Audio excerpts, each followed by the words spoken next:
Yeah, entrepreneurship, it's very tough because in the same, not just week or month, in the same day, you can have the highest of highs and the lowest of lows.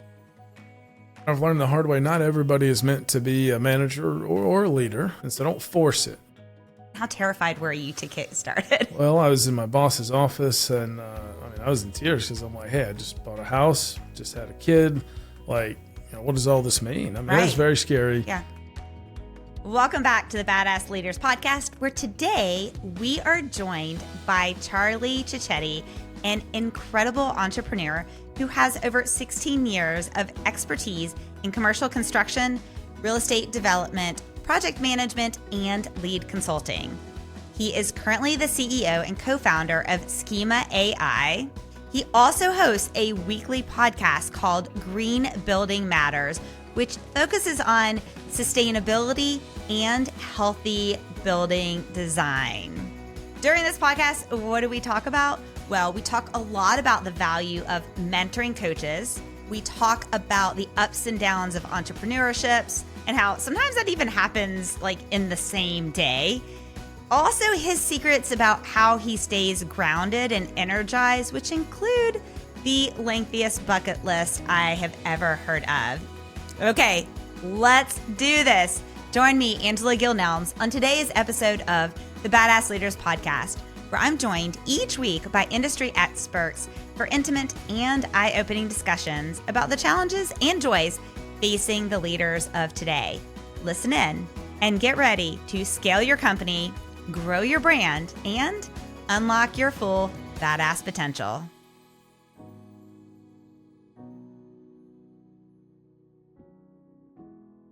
Well, welcome back to AGN Studios, Charlie, because we had an amazing conversation 6 months ago? Yeah, sounds about right.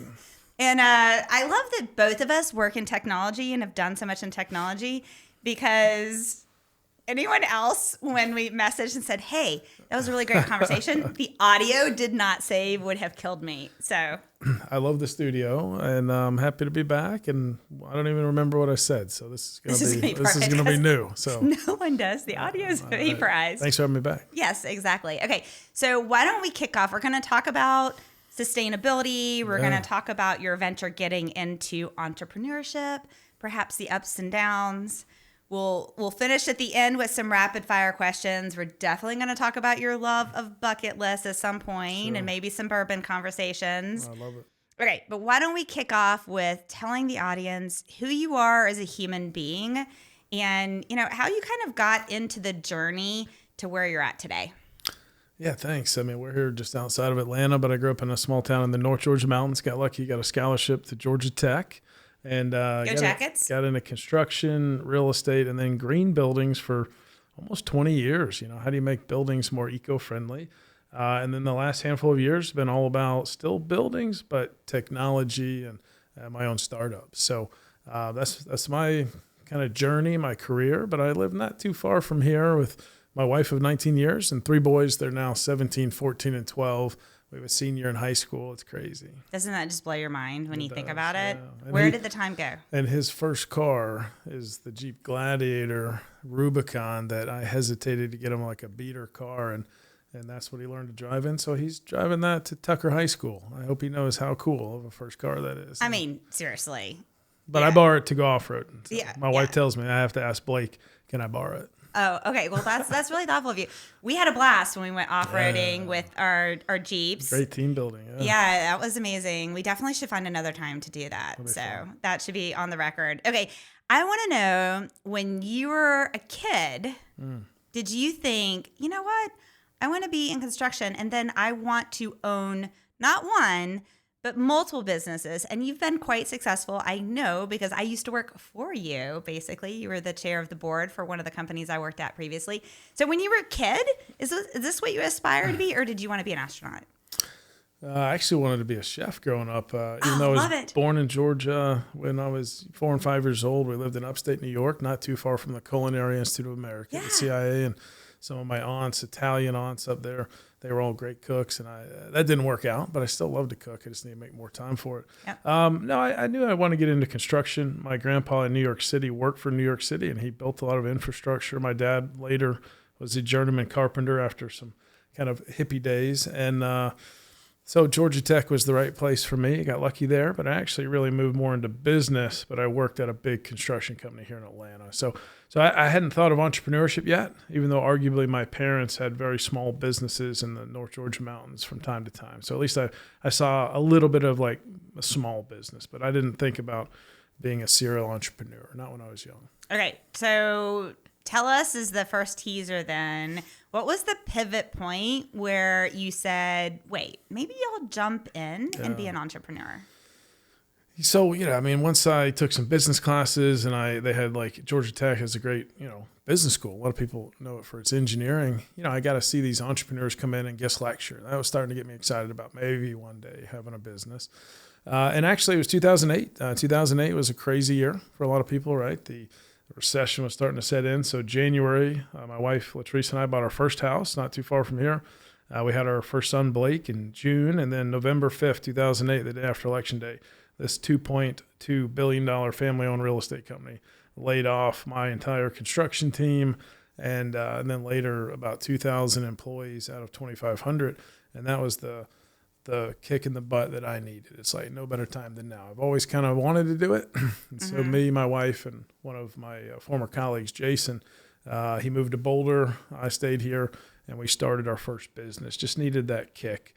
By then I wanted to do something, and that really said, well, now's the time to do it. We've talked on this podcast multiple times about really the fact that there are so many people who've gone through layoffs or huge, significant transitions in life, like a kick, and how it's really nudged them. And of course, there are people that go through those struggles and it's not as beneficial, but there are so many that do. So I want to say, when that happened and I'm asking an obvious question. How terrified were you to get started? Well, I was in my boss's office, and I was in tears because I'm like, hey, I just bought a house, just had a kid. Like, what does all this mean? It was very scary. Yeah. And two things came out of it, Angela. One is I called my old boss at the big construction company I left, and this was a recession setting in, and he was at a big construction company here in Atlanta. He said, Charlie, come in tomorrow, we'll figure something out. And he put me on as a consultant. I was really good at this scheduling software. And he said, how's $75 an hour sound? I'm like, I didn't tell him that's a lot more money than I just got laid off making. So I said, that'll help. Thank you, Bob. Work. And so I think in that moment, I had a former mentor that said, hey, we figure out how to help. And that was amazing. Right. And number two is a blessing in disguise. It does turn out I wanted to be an entrepreneur, and it's okay.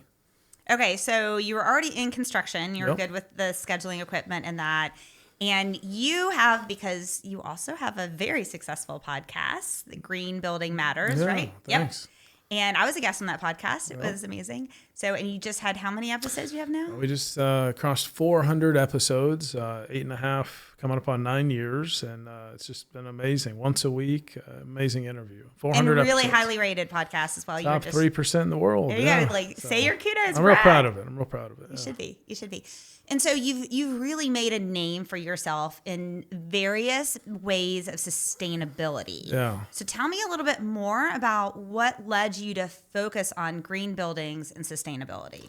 And also, for the audience, because I will share the majority of the audience for this podcast are actually 60% male, 40% female, ages 25 to 45. Right. And so one of the things I love about some of these conversations as well is, that age group, they're often in that point of life that they think, what I want to do next, or they're in a major pivot point or something like that.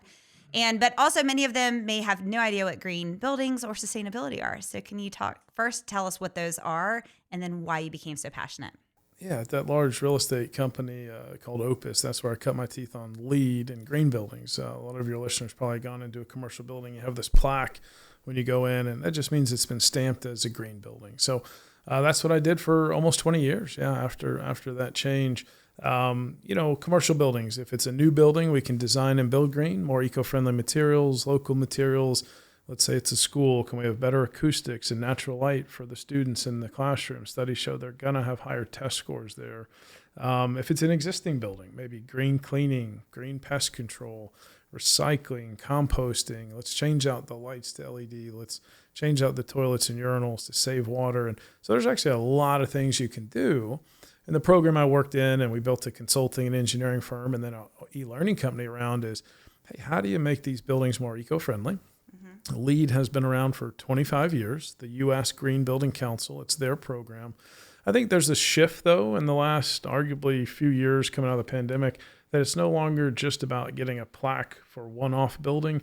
It's what's your strategy for maybe sustainability. Some don't like to say ESG. What is ESG? How about decarbonization? Yeah. Environmental, social, and governance, ESG. Okay. And so it's really kind of your strategy as a company, not just a real estate owner. And, what are we doing to make this a great place to work? And what are we doing for our community? The E is like, are there, some really internal sustainability mandates that we want to issue, and we want to do better with our energy and water and waste where we have offices, right? That can be the E. And the social is our people inside the company, but also the communities that we have locations in. And the G is more risk, like governance. Are there mandates? If you have an office in New York City, they have the most strict mandates for what are you doing with decarbonization for your space, your building. So ESG, under the current administration, that's been kind of downplayed some. But here's what I tell people is even when the federal government ebbs and flows with sustainability mandates and laws, there's so many state, city, and corporate mandates and goals. There's still a lot of sustainability happening.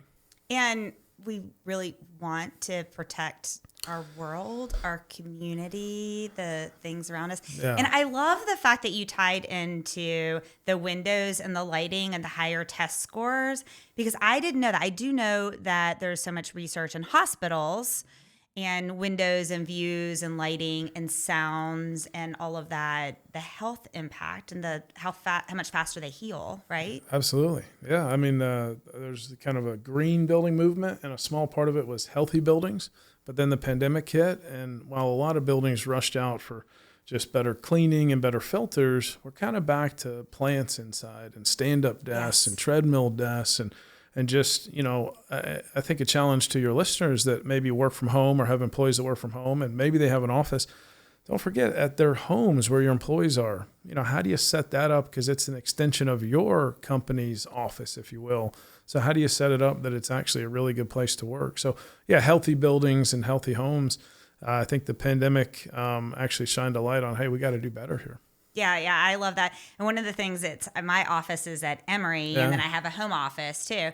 And I have a lot of plants in both. And my associate director was in my office today, and we were talking about, she's like, your office is so cozy. And to me, I'm one of those people, I like to nest, but I like to just feel cozy and enjoy and be happy where I'm at. And I find that I'm way more productive that way. Yeah. I mean, I'm a big fan of healthy buildings, green buildings, but it's simple things, even at home.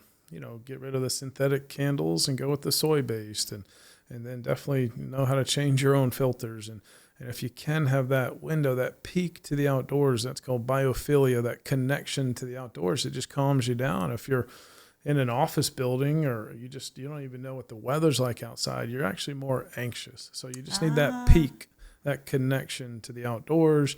If you need to, you can bring in some plants too. Yeah.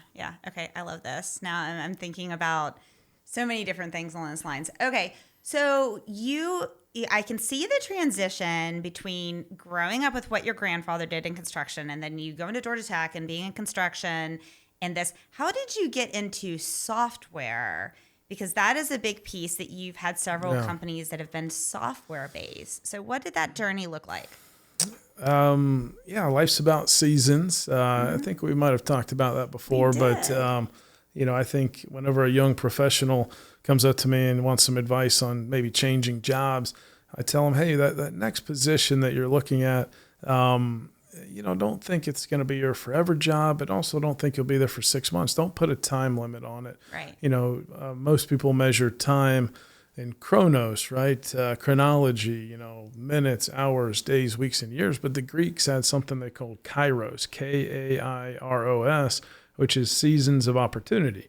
And so if that next opportunity is kind of pointing you in the direction you think you might want to go, then I think you need to look at it as a season of opportunity. And so for me, I'm grateful for building up our 2 green building companies to 65 employees. Life is about timing. Thank you. Yes. And I had some partners in there, an amazing leadership team that we really hired coaches and consultants to promote within and really create leaders. Big difference between leadership and management. I think we've talked about that before. And we sold those businesses to a large global strategic. I had already started in the technology side of things, so there was an overlap, but grateful. We bonused out all 65 employees. It was a blessing. It's funny, though, when you sell a company, I think people think you're just sitting on the beach somewhere, but they don't know, you got to pay taxes. Might have had some business loans. You bonus out everybody this or that, and then you invest some money in your next startup, and hey, we're doing okay. It was a blessing, but I need one more win. That's the way I joke about it. Yeah. I can appreciate that piece of it. So then tell us a little bit about first off, I want to get back to the difference between leaders and managers because, I'm very passionate about that. Yeah. So you just briefly mentioned that, but from your perspective, Charlie, what do you think the difference between leaders and managers are? Yeah, first, I've learned the hard way. Not everybody is meant to be a manager or a leader within a business or organization or a nonprofit. And so don't force it, right? If there's some signals early, don't force that. I think managers, right, are more about just the deadlines, the workflow, managing the tasks. And leadership is summed up in one word, is influence. Love it. But one of the best authors and speakers on leadership, actually here in Atlanta, John Maxwell, he has this pyramid, right? There's 5 levels of leadership. And level 1 is people follow you because they have to, right? The org chart says you have to. And then level 2, people follow you because they want to. Level 3 leaders, people follow you because of what you've done maybe for the organization. Maybe you're the OG in the company, you've done a lot. And level 4, people follow you because of what you've done for them. And then level 5 leaders are like your leaders spin off other leaders. And so these are like the 5 levels of leadership. And I just tell people that are newer to leadership, I say as quickly as you can, you got to get out of level 1. People follow you because they have to, because you're above them on the org chart. And I think you can go between levels 2, 3, and 4. But yeah, leadership is influence. Yeah. And I would think the listeners might think, well, why is Angela talking to someone about sustainability, about leadership? But it's because after working with you, I so admired your leadership style and particularly your mentorship style. So can you talk a little, because also not everyone is meant to be a mentor. Not everyone is a good mentor. Not everyone enjoys mentoring. I think that you enjoy it, and I know that you're good at it. Tell us a little bit about that. Yeah, I'm a big fan of mentorship. But again, a mentor could be someone you read their material, you see them on stage, and they have a little influence over you, even as a mentor. Or it could be someone that you meet with. You have coffee, lunch, they challenge you, or maybe they open doors. And so, I love to find the best in people and give them a little bit of encouragement, And so I think as long as you can kind of stay curious and we as human beings, but especially as entrepreneurs, need encouragement. This is hard work, And so I think that's how I look at maybe mentorship and just spending time with people, And I know you got to pick and choose. My rock star executive assistant, Jackie, she knows that I need to make a little time each week for someone that might just need a little encouragement, quick call, walk-in meeting or something. But, it's hard to help everybody with just a little bit of wisdom. I'm in a mastermind group, and one of the rules they have is don't share good advice, speak from wisdom. So good advice is when you say the words you should. Your kids don't like to hear that. People don't like to hear, hey, Angela, you should go do this. Instead, just here's a little experience I had, and then you can choose to opt in or opt out of that. So share wisdom, don't share good advice. I love that, because even when you just used that example with me and said, Angela, you should, I could feel my body reaction. Right. Yeah. The word should. I immediately was like, wait, I don't think I want to do. Yeah. It has this, there's so many words that are like that. Like we talk about the difference between being nervous for something or being excited. They actually do the same thing within your body, but psychologically, if you're excited about something, it's huge. So I love the. I've got to give a shout out on words to my dad, who was actually a hippie in New York, English major in the 60s. He taught He taught English to Spanish immigrants coming to New York. Then he went to Woodstock in 69. And They became a big hippie and later a journeyman carpenter. And to my dad, John, who's passed now, he would call anybody out in a way to set them up for success in life if they messed up the words eager and anxious. So many people say, yes. hey, I've been anxious to come to this podcast today. That's wrong. I've been eager. I've been really looking forward to it.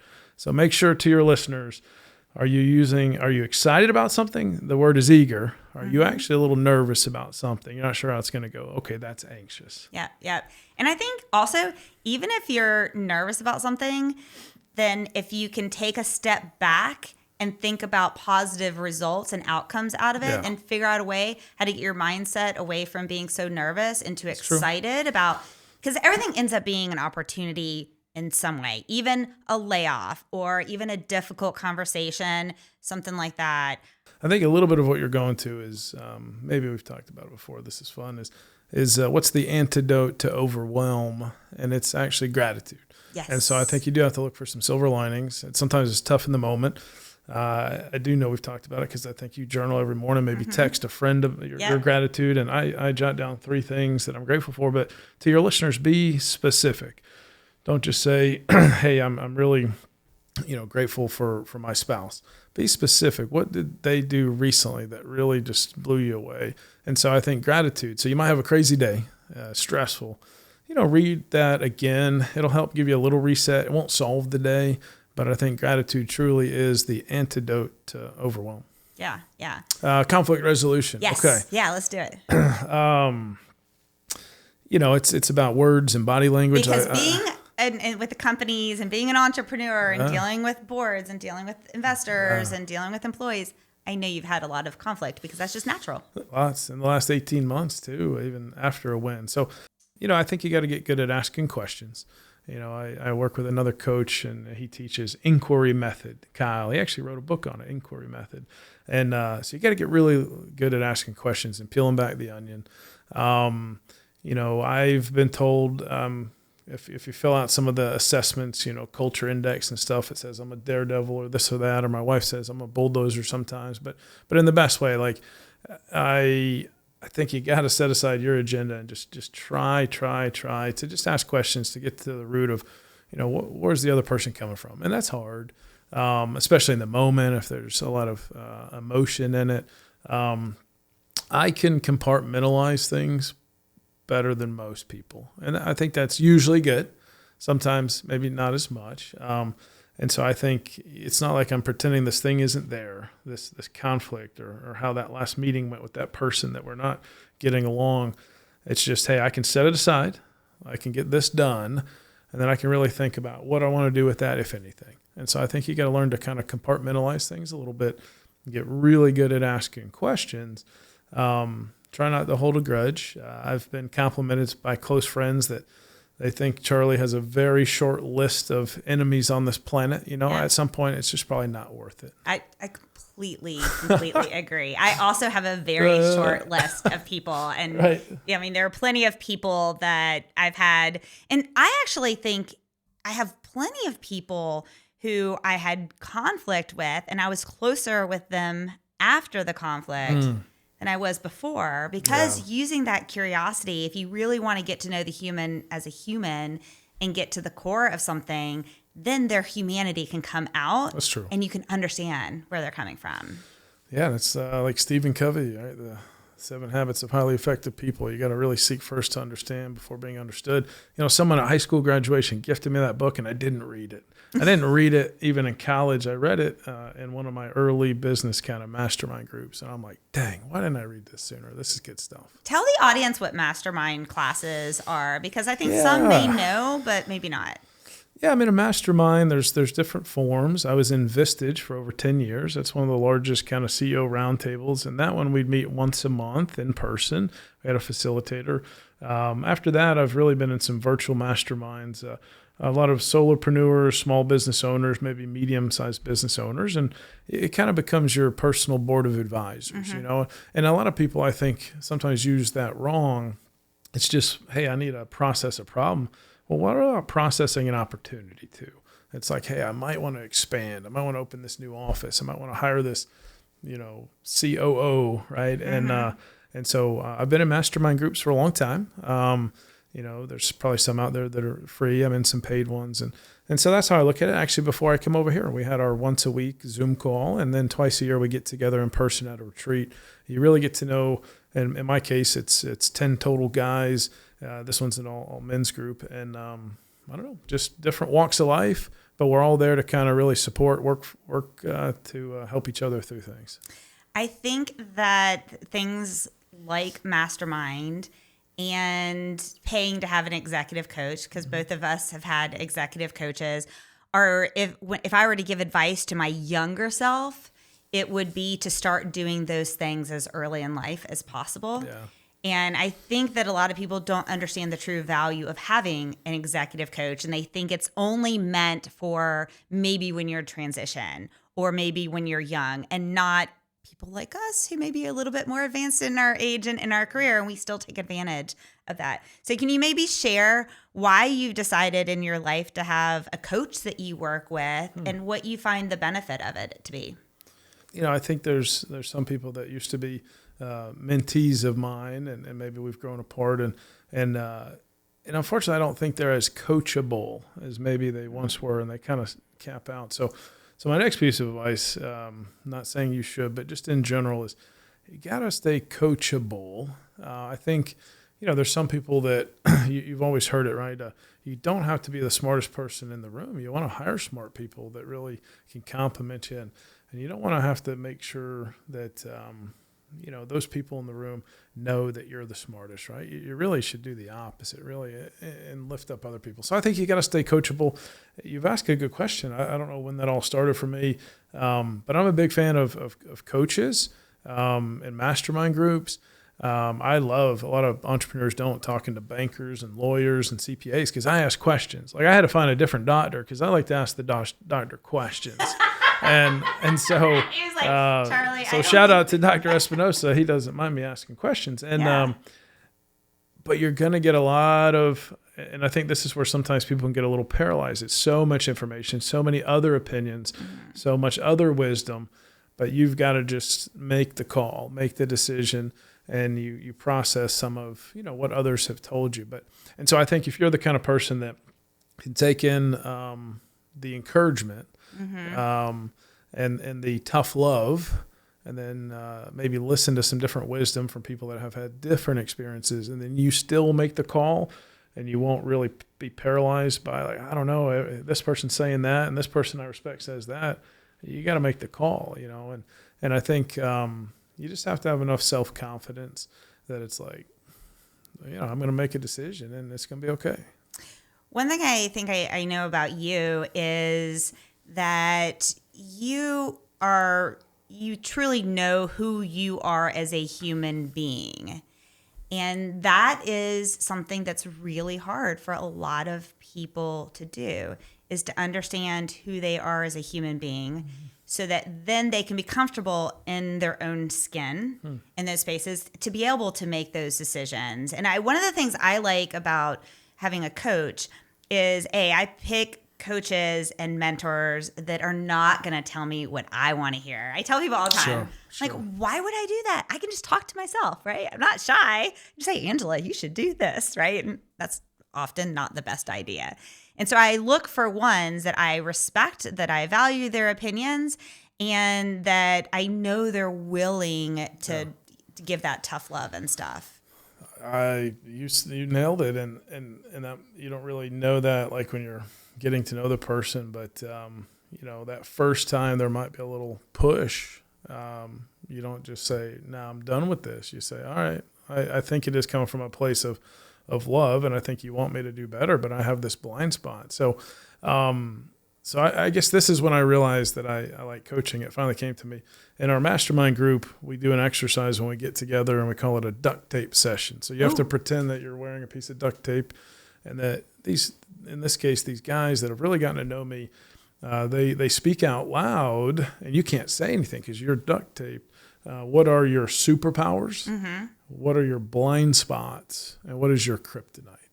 And when people that care about you will honestly kind of give you that 360 review, and then you do it at least once a year, and the same things keep coming up, you really know, like, wow, like I do look for the best in people. Maybe that is a superpower of mine. And if the kryptonite is I'm way too nice in certain situations, you're kind of like, well, how does that work? But you got to just think about it. So that would be something that if you have a trusted circle, and it's okay if you have a significant other. I mean, start there, and because it's coming from a place of love. But that's a great exercise. Duct tape session, superpowers. So you start with the positive, and then you go blind spots, and then kryptonite. So I am now going to use this too for the teams that I mentor coming out of Georgia Tech and Emory, because one of the things because these are teams that they have technology and we're trying to get to the stage to where they're going to form a company. And of course, they don't have all the team members that they need to have. And I have a lot of conversations with them. And some of them like, okay, you need to pick the best CEO for the stage and time. And it may or may not be you. But one of the exercises I have them do is open up Excel, list the current people on your team, and list what the superpowers are these people have and see what you're missing. But I also think as you're building a company, and especially an executive C-suite, if you have the morale within and the trust within each other to do that exercise would be really powerful.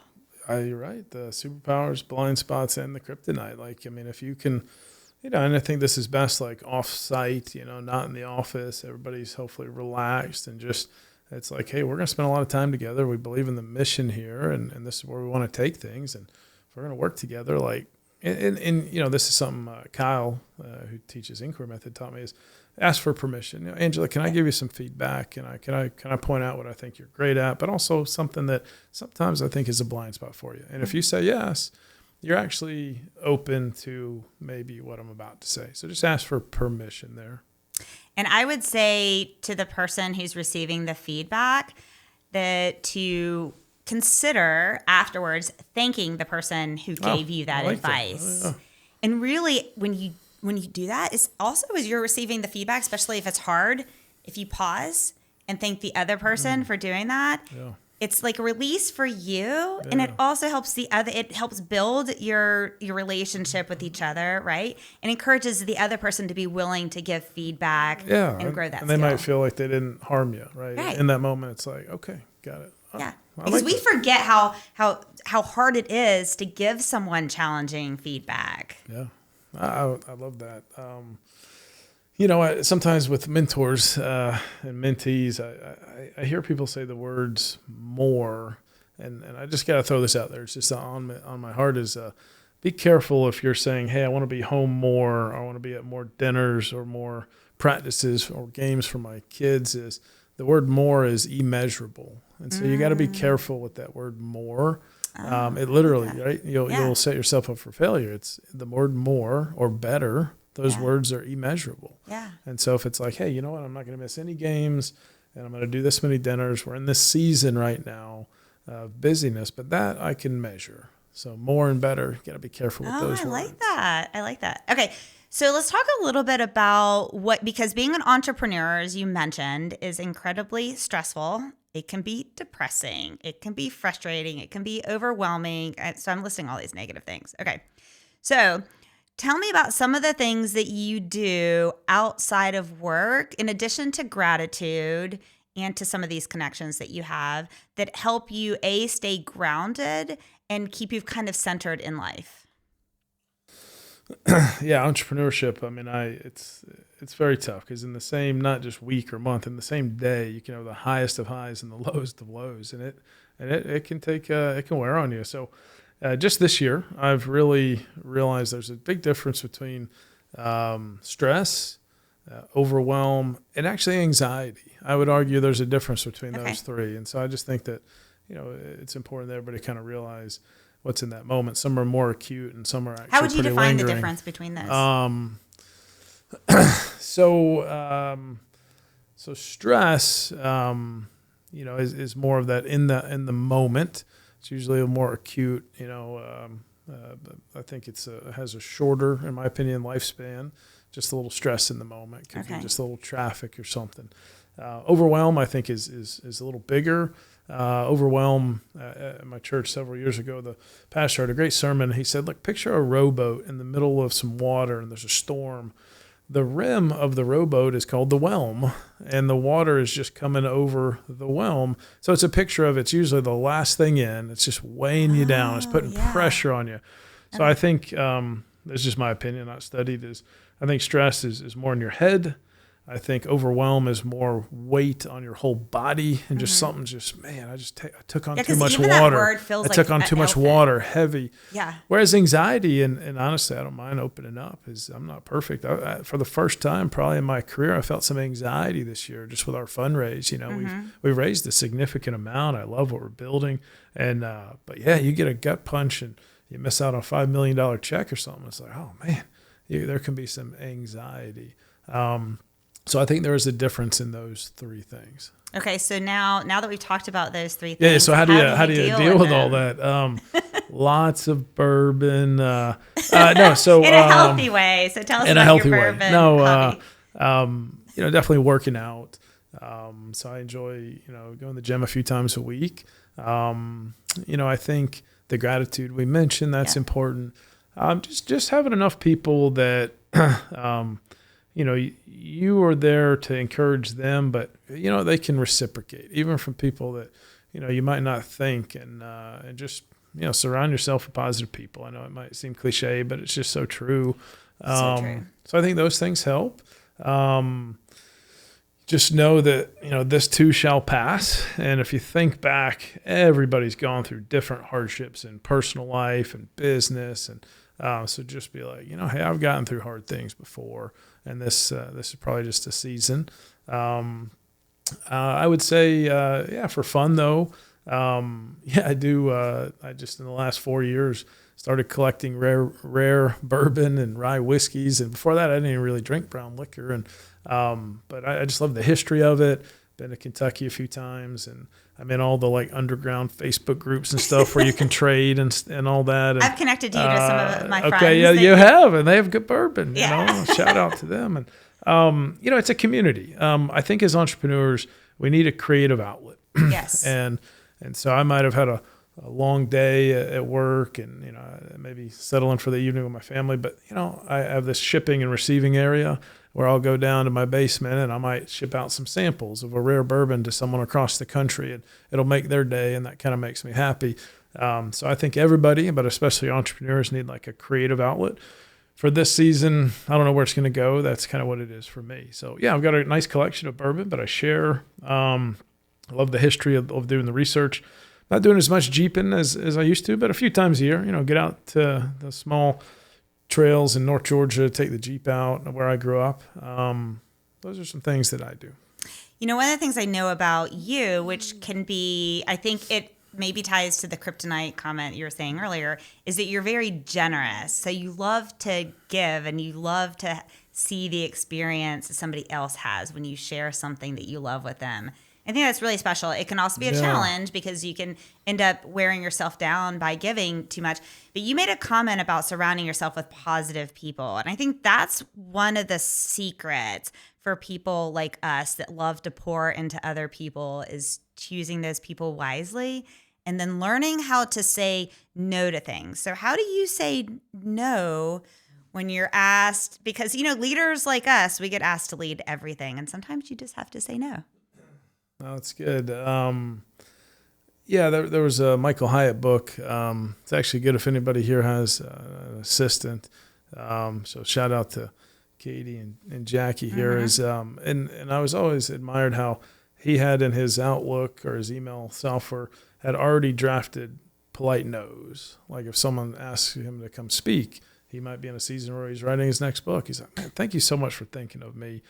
Hey, I'm dedicated to this project. I'm rooting for you. Or it might be, hey, I've got this person. And it's a way to empower other team members too. It's like, hey, this is the person on my team that I trust the most with this subject. So I'd love for you to meet there, and let's see where it goes. And so it's hard to say no. I like it when people like me. So I say yes a lot, and probably have done that my whole life.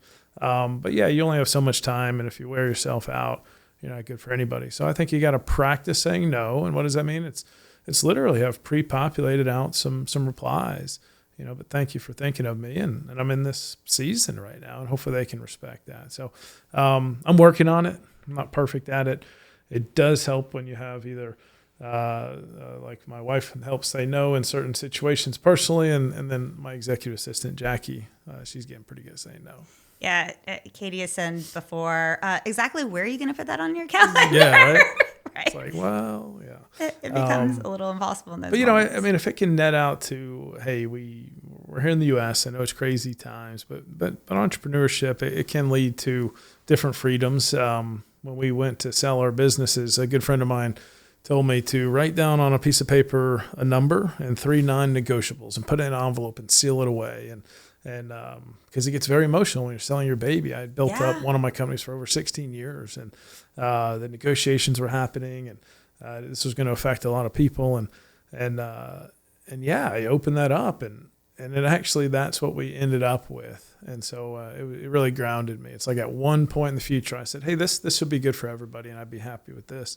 So things like that, just trust yourself, even if it takes you writing something down in an envelope, sealing it away, and when there's some emotion in different deals and transactions in life, well, what would have been acceptable to a different version of you? And that helped me in the moment. Yeah.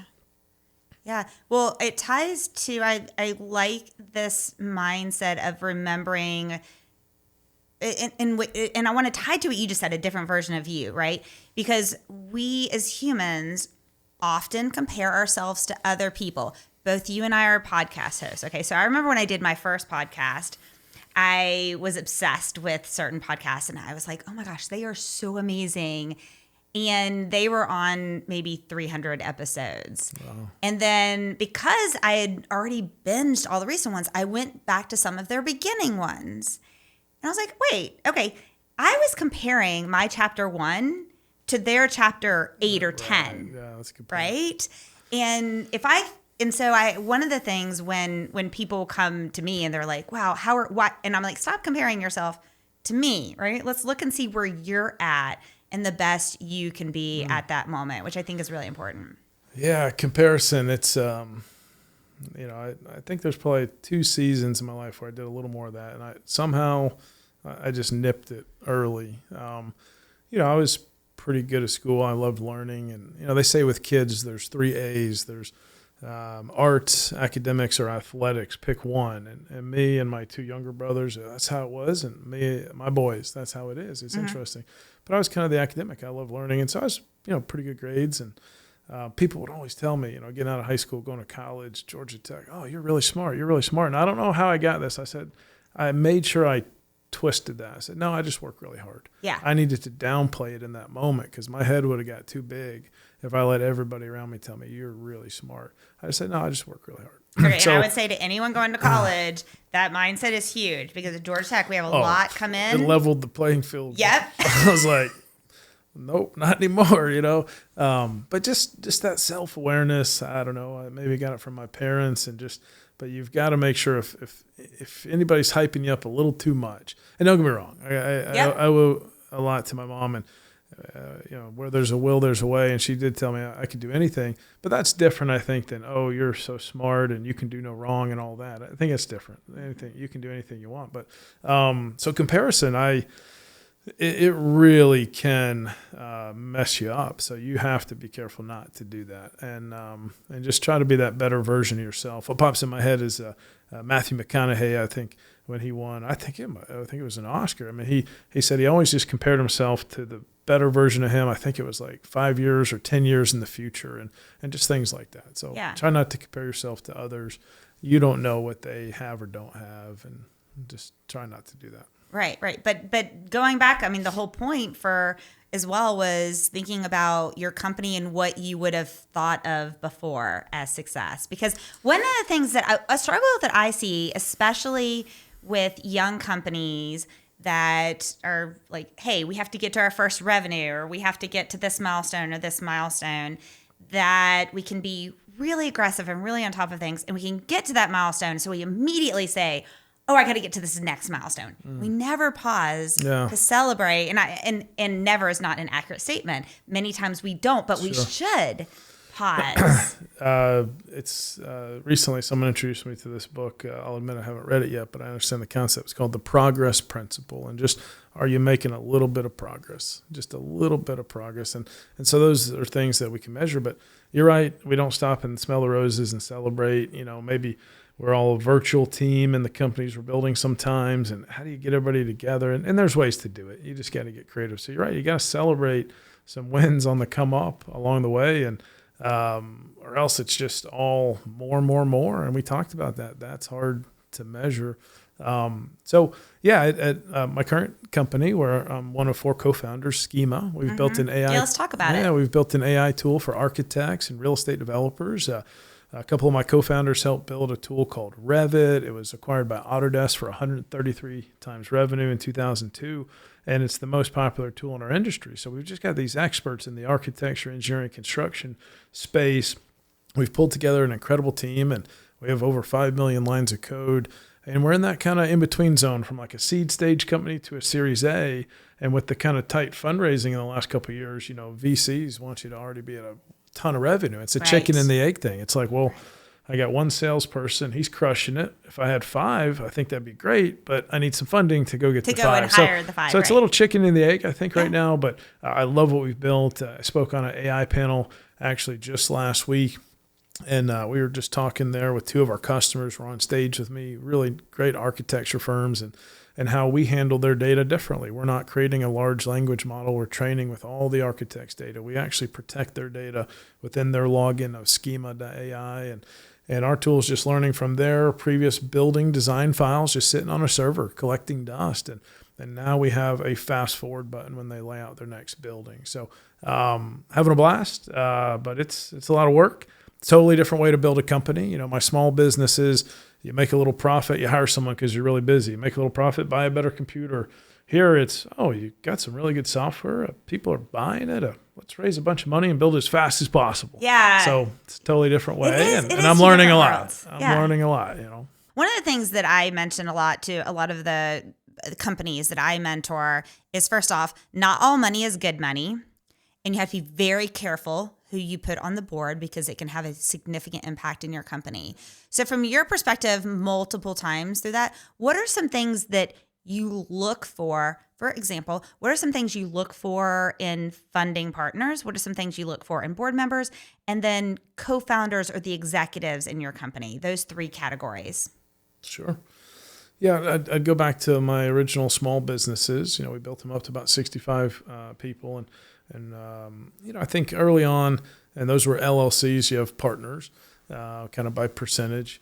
It is important to think on the what ifs. What if Charlie got hit by a bus? How do we handle that? And, there might be attorneys, this or that, but your small business attorney can help talk through the what if questions. Hey, what if, I get real tired of this one day? How do we handle it? So the more you can kind of think of those questions, I think in a partnership, the better. When it comes to like a startup or especially a tech startup, it's totally different. We're a Delaware C Corp. I have a board of directors. I have shareholders. I have to be a fiduciary and I have to get approvals. I can't just go do whatever I want, and like I somewhat could in my small business. And so it's very different, but I think it does hold you accountable because when you're the leader, in that case, the CEO, it can be a little lonely there. And so I think a board of directors, which you always did a fantastic job reporting into our board. And I think it needs to be a balance of where's their real progress and actually tough questions on, have you thought of this? Because you're in the business so much day to day that this board of directors is supposed to have some good business experience. And just because they wrote a big check, hopefully they actually have that experience. They can open doors. But I think you need to learn how to manage a board of directors, which is kind of different than a board of advisors. Yes. And this is a legal board of directors, technically they could fire me even though we're only 18 employees, but we've raised a lot of money and it's interesting. So I'm learning. That goes back to being coachable. But I do feel supported by our board of directors at Schema. I do feel supported by my co-founders. Co-founders is interesting, at my current venture, versus maybe even Atos. Atos kind of came out of my green building companies and our 3D scanning company and the drone work, and they're doing amazing things. We kind of incubated that together, but Schema, we actually acquired a company in Europe. My co-founders already had 20 plus years of experience here. I was coming out of a capital event selling our other companies. And so we kind of came together where there was always some maturity to our software and the opportunity. And it's different. So we didn't really, it's not like we were at the dorm room together coming up with this idea over some beers or something, and ramen noodles and beers and exactly. And so, we kind of skip past the part like, hey, I hope we're totally compatible. But I think even more reason, my co-founders, I'm in Atlanta, Marty's in Boston, Christina's in Minneapolis. She's a licensed architect, and Richard's in San Francisco. Is you got to find ways to get together. Yeah. You can't really get to know each other over Zoom. And so totally different way to go about it. I'm still figuring it out, to be honest, to your listeners. We're in the middle of this journey, but it's important to try to don't force the hanging out, but just, you go to conferences together, or if you don't have that coming up, you got to just get on a plane and you got to go just do some planning together and go to a nice dinner, have a drink, talk life. What are your goals? What's stressing you? What do you want to get out of this? And so I think a lot of that maybe was easier for us because we already experienced a lot of life and career. I think if you're in the dorms and stuff like that, it's just all about vision and we're going to take over the world. And we might not think of those things, but over here, we didn't actually start all this from scratch together. So I'm doing it differently, I'll admit. But going back to investors, most of our investors on our cap table or angel or credit investors in my network that bet on me, maybe even more than the tech. They did AI is so new, but it really will be bigger impact on the world and really every business, I believe, more than electricity. I do really believe that. And so what happened, in kind of our situation is, we just had some advanced tech and we decided, hey, let's modify it. Let's take it to market together. So that's kind of how we've been going about it. I think one of the things that when I look to people, and I'm going to ask you about customers in a second because I want to feed into this. When I look to people that I want to work with and I want to collaborate with, the times I've looked back and said, okay, I saw that red flag and didn't do it, tied to trust. And do we spend enough time to try and get to understand humans as humans? So I love your focus on getting together and doing some of those things, we were talking about earlier, the kryptonite and the superpower, and what was the middle one? So superpowers, blind spots, and then kryptonite. Yeah. But getting outside of the office, getting in a more casual environment and doing that. But it really being at the core of getting to know humans as humans. And one of those things to get to know humans as humans is also understanding maybe what some of their passions are. One of the things I love about you is both of us love to create bucket lists, although my bucket list is nowhere near compared as long as yours. Tell us a little bit about, first off, when did you decide to go all in the way that you document bucket lists the way that you do? And then tell us about some of the coolest things you've done on your bucket list and what's up next. Thanks.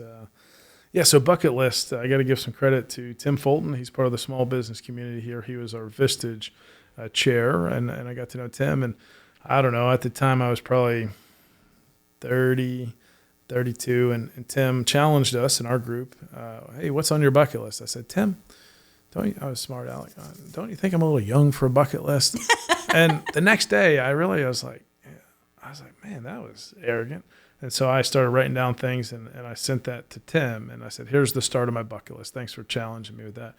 So now I have like 110 things on my bucket list. I have it all categorized by sporting events, adventure, travel, some one-off things like let's go to a bar and I'll buy everybody in the bar a drink. Well, I could probably do that any given night. It'd be a little costly, but I want to save that for the right moment. And so I'm a fan of the bucket list. I think some people have a couple things. These days, there was a romantic comedy my wife and I watched recently called Life List. Yes, I've seen that. So yeah, it was good. But a bucket list. I've been able to travel a lot for work and speaking in the green building conferences, and so I've been to some really neat cities.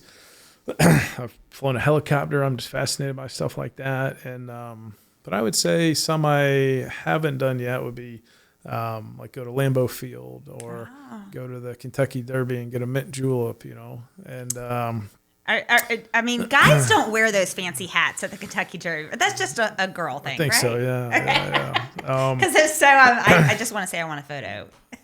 I'll send it to you. Send it. So the bucket list, to your listeners, I would just, I would say start a bucket list, even if it's just a few things. But don't make it rigid. So even though I have like 110 things I've written out, I try to do maybe 4 or 5 a year. And some things can fall off, some things might get added. But it should be fun. It should be like, you know what, if I did a lot of those things over however many more years, like that'd be fun. There's a good, cool entrepreneur I follow here in Atlanta, Jesse Itzler, married to Sarah Blakely, are wearing sneaks, and he calls it, your kind of life resume, and I agree, and so maybe we're not celebrating all the small things along the way, but you got to have a bucket list. I'm a big fan, but I would suggest categorizing it, sharing it. Okay, so here's the lesson about a bucket list: share it with some people because you never know. So I shared it with an entrepreneur, John, and he saw that I wanted to sit courtside at a Hawks game, and I'd never done that, and he gifted me courtside tickets, and I'm like, that's amazing, you know.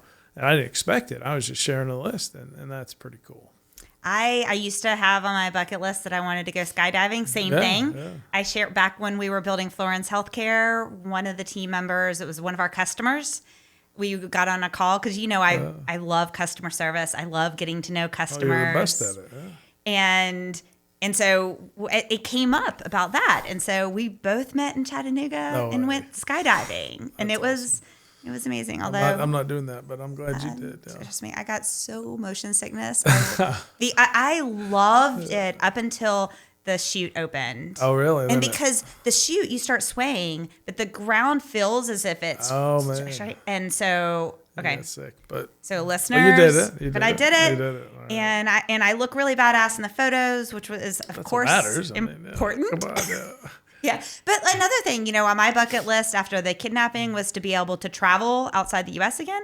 And I'm going in December to Thailand, Vietnam, and Cambodia. Oh, my gosh. It's my first, really big thing. Good for you. And so I'm super excited. And I think the thing I love about bucket lists and remembering, too, that it doesn't have to be a huge trip to Thailand or, No. It can be, I do beekeeping. And so I think it's in Cambodia that I'm going to get to go to a bee farm in Cambodia, which is pretty cool, right? It can be some small things, though.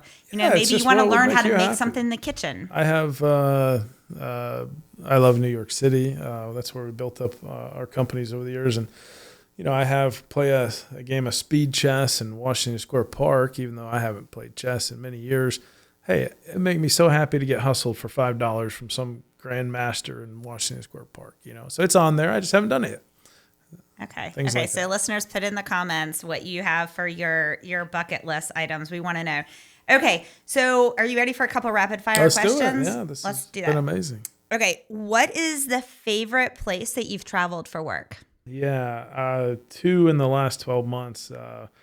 Singapore, a very modern city, had a lot to offer. And actually, my wife came with me this past May to Prague, just a quintessential Eastern European town there. And she loved it. I loved it. I was there for a conference. So internationally, I'd say those 2 were amazing. Okay. They're very different. What is the next place that or a place that you're dying to go to that you haven't been to yet? And I know it's on your bucket list. I'm sure you probably have a category for countries, but what's some place you really want to explore? That is really good. Man.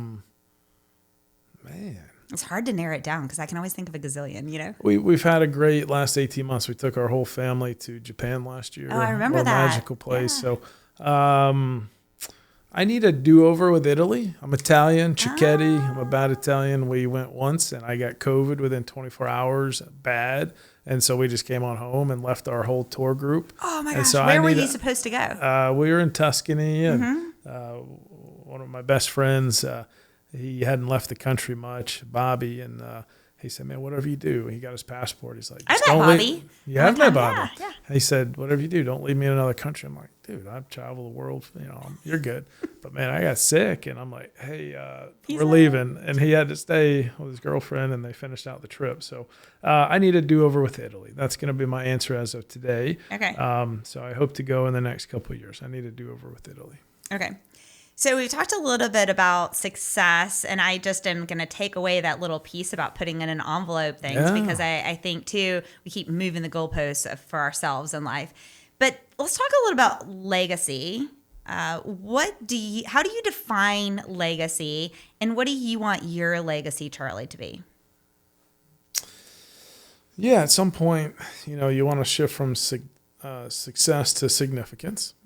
And, I think I'm still building and want to set up a few more things. I've invested quite a bit in my current ventures, and so I want to make sure that all that's successful to my family, our early employees, anybody that just helped our company early, and definitely our investors, right? And so I think if I can think about it past this current chapter, I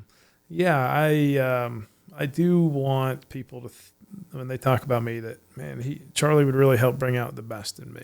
I love that. And just very encouraging.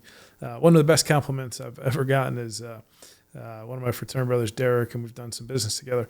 He said, hey, I'm one of the most resourceful people he's ever met. That was a great compliment. But then also someone in that circle said, no one goes hungry when they're around Charlie, meaning just generous. Hey, if we're out to dinner together, let's try things. Don't hold back, and so I don't know, something in there, just fun to be around, encouraging, felt better after hanging out with that person. Oh, that's amazing. That's amazing. Okay. So what do you think the most overrated idea in sustainability is today? I'm thinking of it from the building standpoint, but you just got to be careful. There's a lot of greenwashing for products, for, if you see a van and it just has a recycling symbol on it. Yeah, actually, I would say that's just greenwashing, because what does that mean? Do you recycle some of the materials? I don't know. So just be careful with greenwashing. And I guess I would shift it to your listeners as consumers or as people that lead businesses is, what's important to you? Is it important that if you have an office, you really want to max out your recycling and you want to start composting, and this is something everybody can get around and you can have a competition around it, then go all in on that. Right. But I would say you can do something called a materiality index, and just you interview different stakeholders in and around your business and what's actually most important to you sustainability wise, and just decide that's our short list for next year. So I don't know, that's what's coming to mind right now is just be careful of general greenwashing. And how do you do that? You ask questions. You actually research, what does that little label mean? Is that really something that's important to me? Okay, you mentioned a lot about different books. So one of the questions I love to ask is one book that has really impacted you in your life. So if you had to pick one that you think everyone should read, and I know this is impossible, I can just see it in your head, but maybe you can already think of it. What is one book that you think everyone should read? Well, I like to break the rules, so I'm going to give you two. Okay, perfect. Atomic Habits, James Clear. You don't rise to the level of your goals, you fall to the level of your systems and habits. And then Dan Martell, he's one of my favorite entrepreneurs right now, has a great YouTube channel, Instagram, great content, Buy Back Your Time. And it really does show you, here are some ways to buy back your time, some of the best money you can spend. So those two, highly recommend. Yeah, I love that, because oftentimes it's easy to forget that time is money. Yeah, and just it's okay, and it gives you that permission to spend a little bit if you really understand your worth, your hourly rate, and you might not think about that from a business standpoint, yes, but in just your personal life too. What is it worth? People ask me why I have a very reasonably priced landscaper at our 1 acre in Stone Mountain here. It's because I mowed 4 acres of a field every Saturday growing up in rural Georgia. And I'm like, I'm not mowing any more grass. I don't mind spending that money to buy back my time on a weekend with the family. Amen. I love that. Okay. If you could have dinner with anyone past or present, who would you pick? I'd like to have dinner again with my grandpa. He lived to be 96, and his name's Charles. And his secret's to longevity. So Italian, that helps. But he would drink a little red wine every day, French onion soup. So between oh my the red gosh, wine, I love French onion soup. French onion soup, red wine, and he would just get outside and either hit golf balls into this big tarp that my dad and his brother, Uncle Pete, just built so that my grandpa, who was actually a very good golfer, I don't golf, maybe I should try, and just move your body, go to the garden. That's what he did in an older age, hit some golf balls, French onion soup, and a little red wine. But yeah, I'd love to have a meal with my grandpa. I was 13 when he passed. He was born in 1900. He passed in 1996, 96 years old. So I think I would have different conversations now as an adult. Mm-hmm. He didn't have a college education. He had to study for the civil engineering exam, but he was a great leader. His men working in New York City in I guess it would have been the 30s and 40s. That's how he moved up his career. Yeah. So I'd have a different conversation with him now. I love that. Okay. If you weren't in green building, what do you think you would be doing? Yeah, and I've really kind of parlayed green buildings. I still have my podcast, the Green Building Matters podcast. I'm in a group of lead fellows, and we just had our big happy hour at our conference recently. So I'm all in on technology right now. I'm excited to see where that can take us. So I'm learning a lot about fundraising and growing a company. But I think even after this schema, yeah, I think down the road, the next season for me, I'd like to be an angel investor. I'd like to be on some boards, a mentor, maybe write a book, maybe around green buildings, entrepreneurship, maybe those two together, speak internationally. I think that'll be my next season after we make this even more successful. Amazing. Okay, so we will include in the show notes the links to your podcast and to Schema AI as well, so that people can connect, and your LinkedIn, so people can connect with you. So before I forget, a requirement of the podcast is your favorite motivational quote. What would you say your favorite motivational quote is? Where there's a will, there's a way. Yeah, it's as simple as that. Okay, and season 2 of the podcast is on focusing on badass humans. Mm-hmm. So what do you think you would give the definition of a badass human to be? I have a philosophy. I had this before I even read Gary Vaynerchuk's book, Jab, Jab, Jab, Right Hook. But give, then maybe you have an ask. And just the people that have that kind of ratio with just their relationships, give, then maybe you have an ask. Amazing. That's perfect. Well, thank you. This conversation is very different than we had very before. Different. Some things are similar. I loved it. You do a fantastic job. And I was really eager to come in for the podcast today. So thank you. Thanks for joining me for today's episode of the Badass Leaders Podcast. To hear more interviews with industry experts and learn how to grow your career and leadership potential, be sure to like, subscribe, and turn on notifications to ensure you do not miss future episodes. This podcast is a production of the AGN Group. To learn more about the AGN Group, visit our website at theagnGroup.com. There, you can discover more about our services, which include hosting workshops, management consulting, brand strategy, keynote speaking, and more. Follow us on all social media channels shown on the screen and displayed in the show notes. And until next week, be brave and be badass.